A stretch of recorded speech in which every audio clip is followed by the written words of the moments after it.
쓰는 일이라고 하는 것은 마치 바람이 세차게 부는 날 닭장을 짓는 것과 같다. 그런 말을 했습니다. 무슨 얘기인가 하면 닭장을 짓는데 바람이 아주 세게 불어오고 있어서 계획한 대로 어떻게 아름답고 실용적이고 멋있는 닭장을 지을 것인가 생각할 겨를도 없이 어떤 판지든 손에 잡히는 대로 빨리 못질을 하면서 이렇게 닭장을 만들어야 된다라는 것입니다. 저는 그 소설을 쓸 때 어떤 프레임을 구상을 하고 거기에 맞추어서 아주 조밀하게 그 소설을 써나가는 것인 줄 알았는데, 소설가 본인이 얘기하기를 뭐 이렇게 닥치는 대로, 생각나는 대로, 손에 걸리는 대로 이렇게 이야기를 써나간다 얘기하는 것을 보면 딱히 뭐 그런 것도 아닌 것 같습니다. 그런데 문제는 이것이 소설을 쓰는 한 개인의 어떤 고민만은 아니라는 데 문제가 있습니다. 목회자나 성도나 우리 모두가 그런 식으로 신앙생활을 하고 있는 것이 아닌가 하는 그런 생각이 들 때가 가끔만 아니라 아주 자주 있기 때문에 그렇습니다. 맥도날드 햄버거를 아십니까? 세계적인 체인망을 가지고 있는 맥도날드는 그 아시아 전 매장의 카운터 높이를 72cm로 통일했습니다. 동양인의 평균 체형을 근거로 해서 손님이 돈을 꺼내놓기 가장 알맞은 높이를 책정했죠. 그 높이가 72cm라는 것입니다. 햄버거 빵의 두께는 17mm입니다. 이것은 입에 넣었을 때 가장 맛있다고 느끼는 햄버거의 두께, 이것을 과학적으로 산출해낸 거죠. 동양인의 입 크기에 안 맞게 햄버거의 두께까지 신경을 쓴 것입니다. 17mm, 이게 이제 빵의 두께인 거죠. 이렇게 치밀하게 돈 버는 사업들을 하고 있습니다. 돈 버는 일에도 이렇게 치밀하게 하고 있습니다. 그런데 그보다 훨씬 더 중요한 생명을 다루는 우리의 신앙생활은 치밀하기는커녕 대충 적당하게 하고 있는 것은 아닐까 하는 생각이 들기 때문에 그래요. 우리가 신앙생활하는 신앙생활에는 진지함도 없고, 또 신앙생활이 무엇인지, 나에게 주어진 소명은 무엇인지, 또 자기 성찰도 없고 삶을 돌아보는 후회조차 없이 바쁘게 아주 적나라하게 표현한다고 하면 되는 대로 사는 것 같다는 그런 생각을 하게 되기 때문에 그렇습니다. 이것은 무척 심각한 고민인데 우리 대부분은 그런 고민조차도 없어서 더 고민스러운 거죠. 오늘 우리가 읽은 요나서는 이런 고민을 하는 우리에게 주시는 하나님의 말씀이에요. 우리 신앙생활 속에서 특별히 하나님께서 주시는 소명을 확인하는 일과 관련해서 요나서는 우리에게 아주 중요한 교훈을 주고 있습니다. 요나 이야기는 어디서나 누구에게나 사랑을 받습니다. 대체로 아이들이 좋아하죠. 어른들도 이 이야기에 매료됩니다. 성경에 대해서 별로 아는 바도 없고 또 흥미도 없는 사람들도 요나 이야기 정도는 다 알고 있을 정도로 요나는 유명인사입니다. 온갖 지식으로 무장한 학자들은 요나 이야기에 대한 학술 논문이라든지 책을 써내기도 하고, 이 요나 이야기의 영향으로 피노키오라든지 아니면 모비딕이라든가 이런 다양한 소설 가운데도 그런 내용들을 엿볼 수가 있어요. 제가 주일학교 다닐 때는 선생님이 융판 그림으로 이 요나 이야기를 들려주셨습니다. 아직도 눈에 선해요. 융판 그림으로 보나 전문적인 그 히브리어로 보나 요나서는 여전히 재미있는 책인 것은 틀림이 없습니다. 하지만 결코 재미로만 말할 수 없는 것이 성경에 기록된 요나서이기도 합니다. 스가브리라고 하는 훌륭한 신앙인이 있었어요. 학교에 다니는 그 어린 아들이 방으로 뛰어들어오면서 아빠에게 묻습니다. 아빠, 요나가 물고기 뱃속에 통째로 들어갔다고 그러잖아요. 아빠는 이 사실을 믿어요? 그럼 아빠는 믿지. 아빠, 그 사실을 어떻게 믿을 수가 있어요? 큰 물고기는 누가 만들었지? 하나님이 만드셨죠. 요나는 누가 만들었을까? 하나님이 만들었어요. 사랑하는 아들아, 그렇다고 하면 하나님이 만든 큰 물고기가 요나를 삼킬 수 있다는 사실을 아빠는 믿을 수 있어. 아니 반대로 요나가 큰 물고기를 삼켰다 해도 아빠는 믿을 거야. 이 요나의 이야기 안에 성경이 말씀하고 있는 이 말씀 속에 우리가 귀를 기울여야 아주 중요한 이야기가 아니라 그 속에 담겨있는 하나님의 교훈과 경고가 있습니다. 이 말씀에 귀를 기울여야 되죠. 우리 요나서를 통해서 수많은 설교를 들어봤습니다. 제목을 찾아보니까 요나의 마음과 하나님의 마음, 요나의 관심과 하나님의 관심, 하나님의 뜻과 사람의 생각, 아버지의 마음, 박농쿨보다 못한 영혼, 가치관 전쟁, 우울증, 이런 제목들로 많이 설교가 되어져 있습니다. 저도 이 본문을 가지고 여러 번 설교를 했지만 오늘은 하나님께 성내고 대들고 다투는 요나를 한번 생각해 보려고 합니다. 우리가 먼저 생각하려고 하는 것은 하나님과 다투는 요나, 그리고 우리입니다. 오늘 본문은 요나 이야기 한 장면이죠. 요나가 사흘길에 니느웨 성을 하루 동안 다니면서 40일이 지나면 니느웨가 무너지리라 외쳤습니다. 이 말을 듣고 니느웨 사람들이 왕으로부터 백성, 심지어는 짐승들까지 금식하면서 하나님께 부르짖어 기도했지만 요나는 굉장히 마뜩치 않은 그런 마음으로 초막을 짓고 그 안에 앉아서, 그래서 니느웨에 무슨 일이 일어나는가 하는 것을 보고 있었습니다. 마침 뜨거운 태양으로부터 요나를 보호하기 위해서 하나님은 박넝쿨을 예비해 주셨고 시원한 그늘을 만들어 주셨습니다. 그런데 이튿날 새벽에 하나님이 벌레로 이 박넝쿨을 갉아먹게 하셔서 시들게 하셨고 또 그늘을 없애버리셨습니다. 게다가 뜨거운 동풍을 예비하셔서 요나가 아주 혼미하여 죽을 지경이 되었던 거죠. 이렇게 변덕스러운 박넝쿨 아래 앉아 있었던 요나가 분을 참지 못하고 하나님께 대들며 막말하는 모습이 오늘 본문에 있는 내용이에요. 이 요나를 보면 아주 못됐고 무례하고 아주 버릇없어 보입니다. 그런데 사실 하나님과의 이 다툼은 그 역사가 굉장히 깊습니다. 아담부터 그러지 않았나요? 아니, 하나님 왜 나만 가지고 그러십니까? 제가 언제 하와를 달라고 했나요? 그런데 하나님이 주셔서 나와 함께 하신 바로 그 여자, 그가 그 나무 열매를 줘서 내가 먹었던 것이 아닙니까? 선악과를 먹는 변명을 하고 있는데 오히려 하나님께 대해서 아주 당돌하게 화를 내는 아담이었습니다.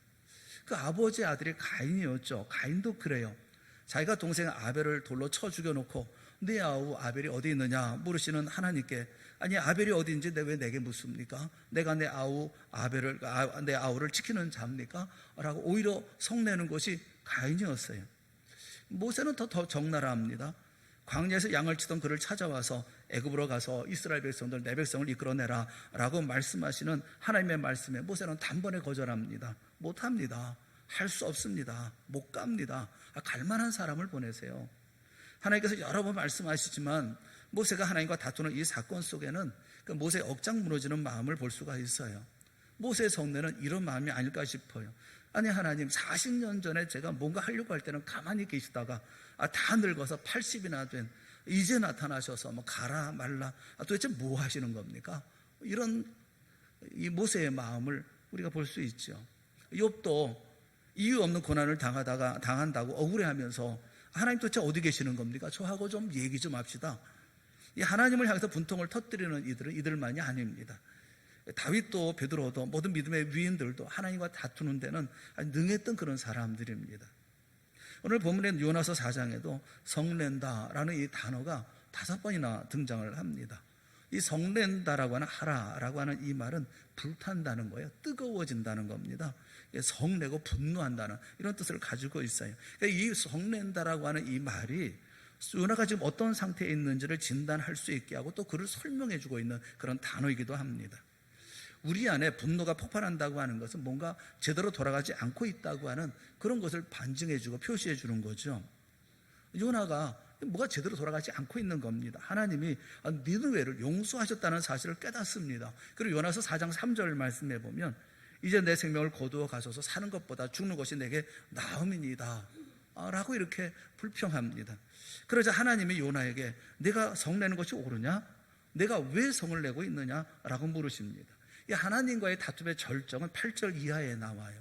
박농쿨 때문에 요나가 또 얘기합니다. 사는 것보다 죽는 것이 내게 나으니다 라고 툴툴거립니다. 아니, 조금 전까지만 해도 어제만 해도 박농쿨 그늘로 시원하게 있었는데 그걸 다 말라버리게 하고 너무 뜨거우니까 사는 것보다 죽는 게 내게 낫겠습니다 이러고 있는 거예요. 그러자 하나님이 다시 묻습니다. 내가 이 박농쿨로 말미암아 성내는 것이 어찌 옳으냐? 이거 성내는 것이 내가 이거 옳은 거냐라고 이렇게 물으셔요. 그런데 요나가 뭐라고 대답합니까? 9절에 요나의 대답이 있어요. 요나가 뭐라고 대답합니까? 그 말씀을 같이 봤으면 좋겠어요. 시작. 내가 옳으니이다. 이렇게 대답을 해요. 내가 성내어 화가 나서 분노해서 죽는다 할지라도 내가 성내는 게 뭐가 잘못됐습니까? 이렇게 지금 하나님께 대들고 있어요. 이 분노의 문제는 이 성경 인물들만의 문제는 아닙니다. 오늘 우리 모두가 품고 있는 문제이기도 하죠. 자주 보도되는 충격적인 사건의 키워드는 언제나 대부분 분노였어요. 이 권위 있는 심리학자인 그 헨리 브란트 박사는 모든 상담의 80% 내지 90%는 분노에 관한 문제다라고 지적하기도 했습니다.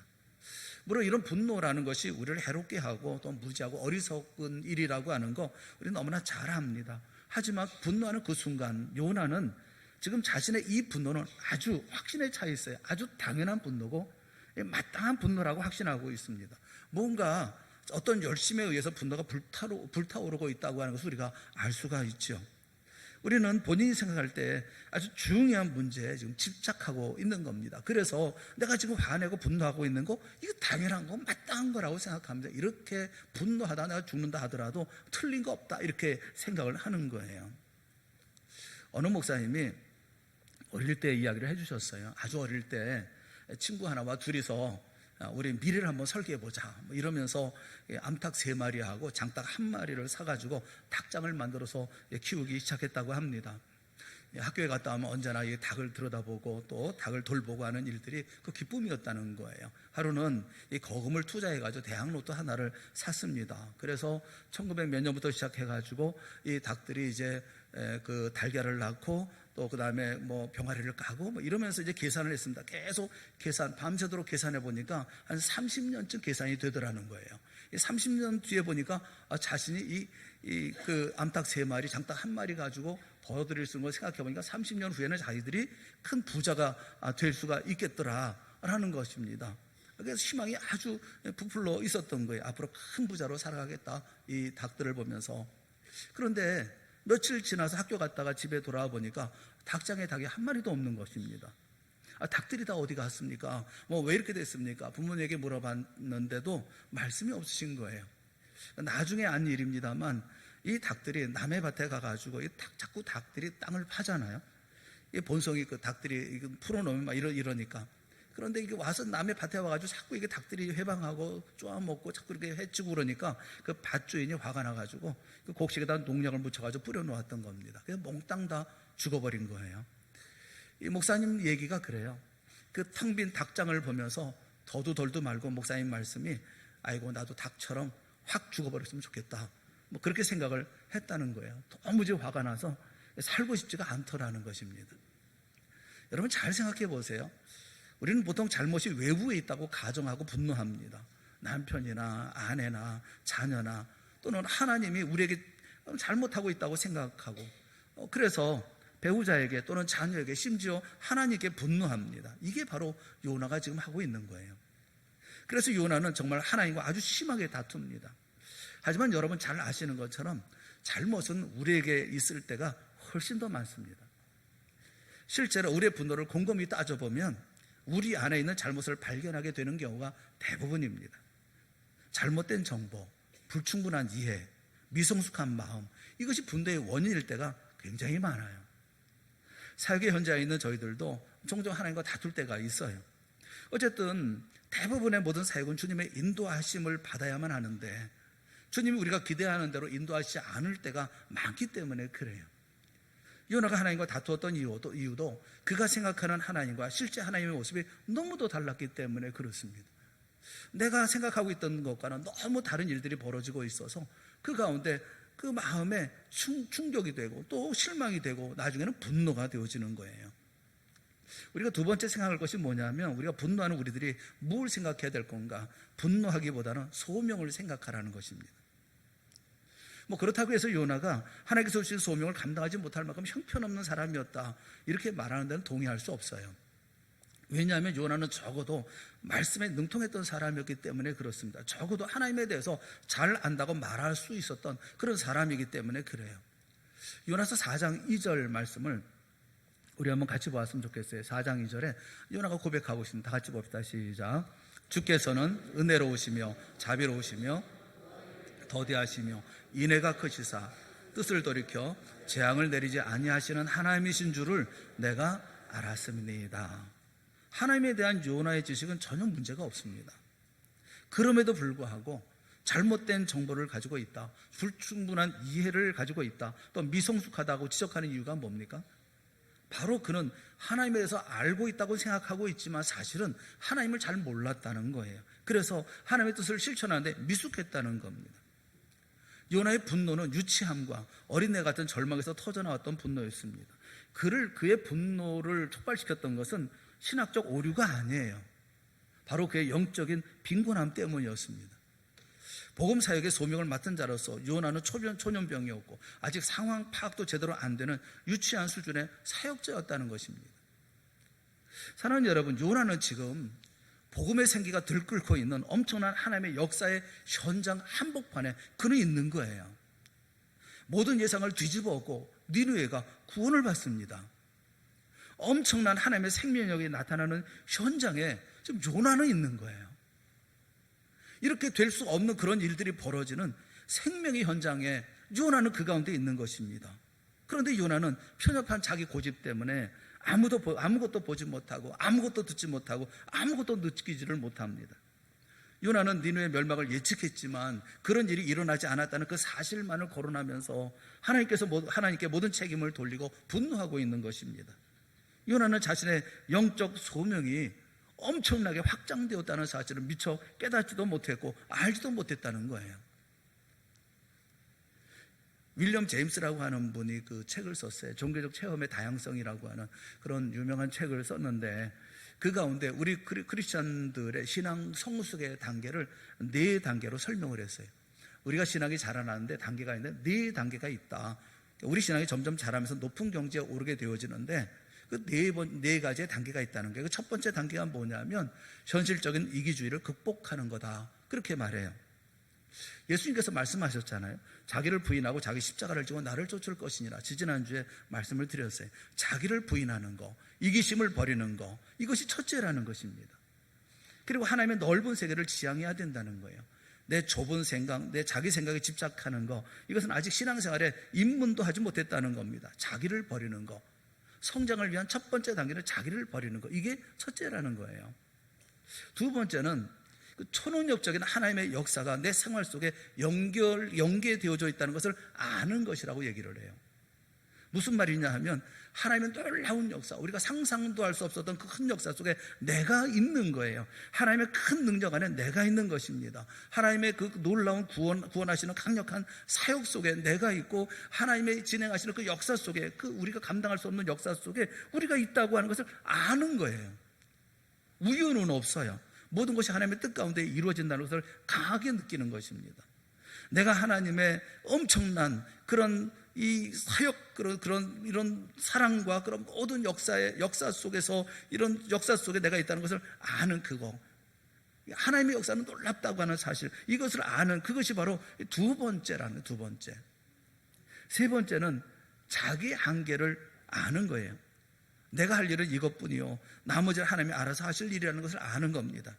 자기 한계를 확실하게 인정하는 순간에 신앙생활이나 우리의 모든 삶은 자유롭게 되어지는 거죠. 에베소 3장 20절에 보면 우리 가운데서 역사하시는 능력대로 우리가 구하거나 생각하는 모든 것에 더 넘치도록 능히 하시리. 하나님이 어떠한 분입니까? 우리가 생각하는, 우리가 구하는 모든 것에 더 넘치도록 능히 하실 수 있는 분.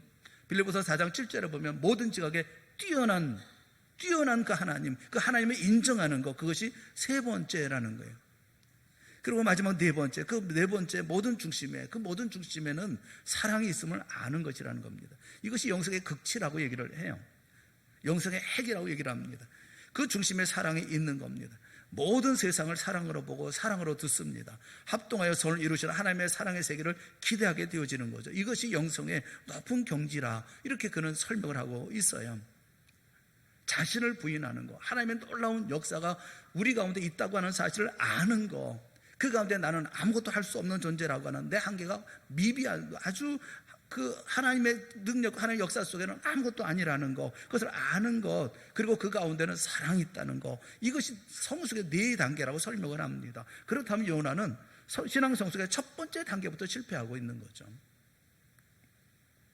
그 마더 테레사의 일화가 있습니다. 아프리카에서 고아를 위해서 봉사 활동을 하면서 수시로 기금을 모으러 다녔다고 그래요. 그날도 아이들과 함께 시내 곳곳을 돌아다니면서 그러면서 모금 활동을 벌이다가 한 술집으로 들어가게 되었답니다.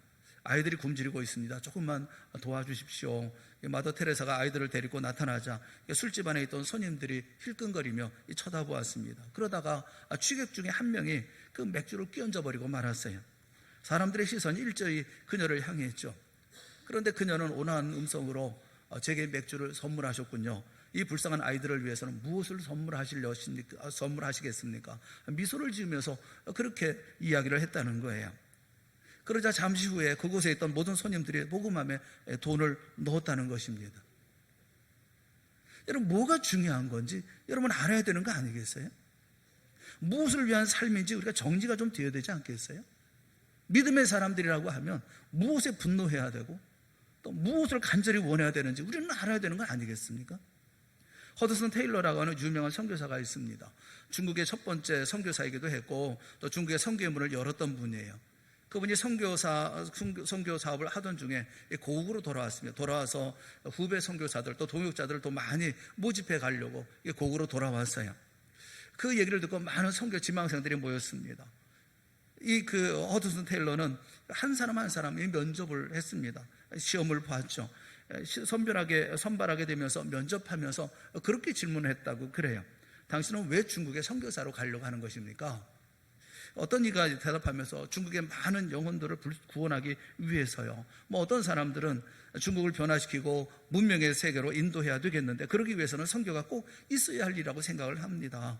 다 좋은 생각입니다. 허드슨 테일러는 이렇게 대답하면서 세 번째 사람에게 물었습니다. 당신은 왜 선교사로 가려고 합니까? 저는 하나님의 영광을 위해서 가려고 합니다. 참 좋은 생각입니다. 그런데 그러면서 테일러가 그런 말을 했어요. 이것만 가지고는 부족합니다. 좋은 생각이고 좋은 동기입니다만 이런 동기만으로는 선교를 할 수가 없습니다. 선교사가 될 수가 없습니다. 라고 말을 했다는 것입니다. 지망생 가운데 하나가 다시 물었어요. 선교사님은 왜 선교사가 되었습니까? 그때 허드슨 테일러는 유명한 말을 했어요. 나는 중국 사람들을 사랑하거든요. 오로지 사랑 때문에 갔습니다. 여러분, 사랑이 없는 선교, 그 문제 아닙니까? 사랑이 없는 봉사, 원망으로 끝나는 거 아닙니까? 사랑이 없는 학생, 희생, 그거 문제인 거죠. 사랑이 없는 헌신, 그 문제를 내포하고 있는 거 아니겠습니까? 고린도서 13장에 보면 유명한 말씀이 있죠. 자기 몸을 불사르게 내어줄지라도 사랑이 없으면 그건 아무것도 아니지 않습니까? 여러분, 자식을 위해서 한평생을 살았다느니 남편을 위해서 한평생을 고생했다느니 가정을 위해서 온 생을 바쳤다느니 이 말이 왜 다 나오는지 아십니까? 사랑이 없으니까요. 사랑 없는 수고, 사랑 없는 희생, 사랑 없는 소명, 다 이거 원망스럽고 다 소용없는 것 아닙니까? 요나는 사랑과 자비와 구원에 있어서 하나님이 얼마나 큰 분인지를 알지 못했어요. 요나는 그래서 하나님의 소명을 자신의 일로 그냥 축소시켜버리고 말았습니다.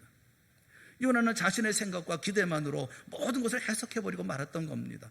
물론 요나가 순종해서 자신의 주어진 소명을 실천한 거 칭찬할 만한 일일 것입니다. 하지만 요나는 하나님이 어떤 분인지, 하나님의 사랑과 은혜가 무엇인지를 그럼 몰랐어요. 하나님이 니느웨에 펼쳐질 계획을 알고 있었습니다. 40일이 지나면 니느웨가 무너질 것이다. 하나님의 말씀을 전했어요. 그런데 정작 니느웨에서 이루어져야 할 하나님의 큰 뜻, 그 뜻을 몰랐어요. 이 큰 성읍 니느웨를 어찌 내가 아끼지 아니하겠느냐 하는 그 뜻을 몰랐어요. 요나가 가지고 있던 계획이 어린아이의 계획이라면 하나님의 뜻은 어른의 깊고 큰 계획이었습니다. 요나는 유치하고 과자나 사탕 같은 어린아이의 꿈을 가지고 있었다고 한다면 하나님은 온 인류의 생명을 구원하려고 하는 보일러 세상을 덮는 원대한 계획을 가지고 계셨던 것입니다. 요나서 4장 10절과 11절에 있는 말씀을 여러분 같이 보았으면 좋겠습니다. 10절과 11절 말씀 다 같이 봅시다. 시작. 여호와께서 이르시되 수고도 아니하였고 재배도 아니하였고 하룻밤에 났다가 하룻밤에 말라버린 이 박농쿨을 아꼈거든 하물며 큰 성읍 니느웨에는 좌우를 분별하지 못하는 자가 12만여 명이요 가축도 많이 있나니 내가 어찌 아끼지 아니하겠느냐 하시니라. 이 말씀을 아시겠어요? 요즘 우리 가운데 보면 재개발로 골머리를 앓고 계시는 분들이 참 많아요. 개발이 되어지면 어디로 갈 건가, 뭐 갈 데는 있는가, 돈은 되는가 안 되는가, 뭐 어떻게 교회는 어떻게 해야 되는가, 뭐 재개발이 아니라 하더라도 이런저런 인생의 문제들로 힘들어하시는 분들이 참 많습니다. 그런데 여러분, 사랑하는 여러분, 여러분이 수고해서 얻은 업적들이냐고요. 그래서 얻은 건강이고, 그래서 얻은 집이고, 그래서 얻은 가정이고, 그래서 얻은 사업입니까? 그래서 얻은 직분이고, 그래서 얻은 성과입니까? 우리가 수고도 아니했고 재배도 아니하였는데 하룻밤에 났다가 하룻밤에 말라버린 박농쿨 같은 이런 것들을 이렇게 아껴야 되겠어요? 이것 때문에 골머리를 앓고, 이것 때문에 잠 못 자고, 이것 때문에 괴로워하고, 이것 때문에 힘들어해야 되겠습니까? 그래서 그것 때문에 하나님께 성내야 되겠습니까? 박농쿨보다 훨씬 더 중요한 일들, 그것을 위해서 오늘 우리가 여기에 있는 것이 아닙니까? 일상의 모든 삶들보다 훨씬 중요한 생명의 일, 훨씬 더 위대한 일, 주님께서 맡긴 일을 감당하는 우리 모두가 되어질 수 있기를 주님의 이름으로 축원합니다. 요나의 일이 아니라니까요. 자기 뜻이 이루어지지 않는 것 때문에 성내에서 죽는 것이 낫겠습니다 말하고 있거나, 하룻밤 사이에 시들어버린 박농풀 때문에 이것조차 내 마음대로 안 되는구나 해서 분노하고 있는 요나의 모습이나 오늘 우리의 모습이나 뭐가 다를 바가 있느냐고. 우리가 그깟 집 문제 때문에 이 땅에서 이렇게 삶을 살아야 되는 거냐고요. 우리가 그까지 재물 때문에 이 땅에서 그렇게 삶을 사는 거냐고요. 그게 언제 내가 수고해서, 언제 내가 재배해서 얻은 것입니까? 하나님께서 다 주셨던 거 아니겠습니까? 여기 예배했다 다 예배하시지 않습니까? 심지어는 큰 물고기도 예배하시고, 그리고 박농쿨도 예배하시고, 벌레도 예배하시고, 그리고 여기 나타나는 모든 것들 다, 뜨거운 동풍도 예배하시고, 다 예배하신 것 아닙니까? 그래 주신 거 아니에요? 요나는 하나님이 어떤 일을 행하실지 정확하게 안다고 생각을 했지만 하나님은 그 일을 행하지 않으셨고, 그래서 요나는 분노하는 겁니다. 하지만 여러분 기억하세요. 하나님은 요나가 상상하는 그 어떤 것보다도 훨씬 더 큰 목적을 가지고 계시다는 사실을요. 요나는 자신이 거룩한 일을 수행하고 거룩한 계획을 실천하기 위해서 니느웨에 왔다고 생각을 했어요. 그런데 하나님은 그분의 놀라운 은혜를 경험하도록 하기 위해서 오히려 요나를 니느웨로 데리고 오셨던 겁니다. 이제 상황은 뒤집어진 거예요. 요나가 니느웨 백성들을 향해서 선포하는 게 아니라 니느웨 백성들이 요나를 향해서 선포하고 있는 거예요. 그게 중요한 게 아니라고요. 생명이 중요하고 영혼이 중요하고 그보다 더 중요한 일들이 있다는 것을 선포하고 있는 거예요. 그들은 요나가 상상했던 그 어떤 것보다도 훨씬 더 큰 소명으로 그를 초청해 나가고 있는 거예요. 사랑하는 여러분, 요나처럼 분노하고 그 자리에 머물러 있지 마시고 하나님께서 인도하시는 더 큰 소명의 자리로 나아가는 여러분 모두가 다 되어질 수 있기를 주님의 이름으로 축원합니다. 우리가 이 땅에 있는 게 먹고 살기 위해서 있는 게 아니잖아요. 잘 먹고 잘 살고 남들보다 비교해보면서 더 높은 자리에 있겠다고 우리가 있는 게 아니지 않습니까? 그러니 이제 하나님과 다투는 일을 그만두세요. 그리고 주님만 바라보시라고요. 그분의 사랑으로 요나가 그랬던 것처럼 오늘 우리가 정말 중요하게 할 일이 있는 거예요. 주님의 뜻에 우리가 집중해야 되는 거예요. 바람이 세차게 부는 날 닭장을 짓는 것처럼 인생 그렇게 살지 마세요. 아무나 닥치는 대로 가서 닭장 만드라고 뚱땅뚱땅 거리지 마시라고요. 천천히, 그리고 진지하게, 복수하기보다는 사랑을, 징벌보다는 긍휼을, 그리고 취함보다는 드림을, 명예보다는 십자가를, 나보다는 예수 그리스도를, 그래서 하나님의 나라, 하나님의 의, 생명이 있는 역사, 이것이 내 인생이고 삶이고 신앙생활이 되어지는 우리가 되어져야 되지 않겠습니까? 여러분 한 분 한 분은 정말 소중한 분들 아닙니까? 우리 하나님께서 얼마나 사랑하시는 분입니까, 여러분들? 그러면 그 사랑받는 삶에 걸맞는 삶을 살아가는 우리가 되어져야 되지 않겠습니까? 그 박농쿨 때문에, 내 뜻 이루어지지 않은 것 때문에 하나님께서 성내고 분노하고 죽기를 간구하고 있는 그런 어리석은 우리가 되어서야 되겠습니까? 주님의 마음을 알고 주님의 사역에 동참하고 주님 바라보시는 그것을 바라보고 주님과 함께 믿음의 길을 걸어가는 여러분 모두가 다 되어질 수 있기를 주님의 이름으로 축원합니다. 여러분의 사역을 이루세요. 이 땅에 있는 동안 주님께서 우리를 인도하시는 그 모든 믿음의 길들을 끝까지 달려가세요. 힘을 다해 주 역사를 이루어 나갈 때 우리는 아름다운 하나님의 나라, 하나님의 역사, 이 땅에 주어진 모든 소명을 완성하는 믿음의 사람들, 큰 사람들이 되어질 줄로 믿습니다. 동산교회 모든 성도들이 이와 같은 큰 믿음의 사람들이 되어지고 소명의 사람들이 되어지고 이 모든 일을 이루어 나가는 하나님의 나라 이루어 나가는 복된 역사를 이루어 나가는 귀한 하나님의 제자들, 하나님의 백성, 하나님의 아들, 딸들이 다 되어질 수 있기를 주님의 이름으로 축원합니다.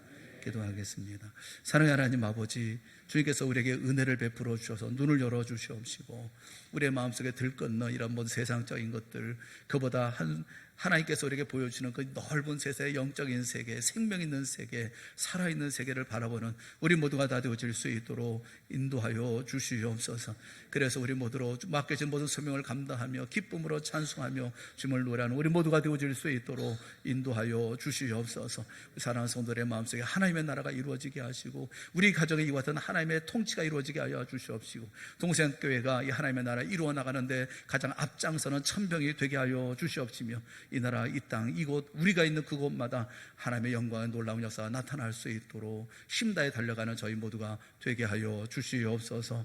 예수님의 이름으로 간절히 기도드리옵나이다. 아멘.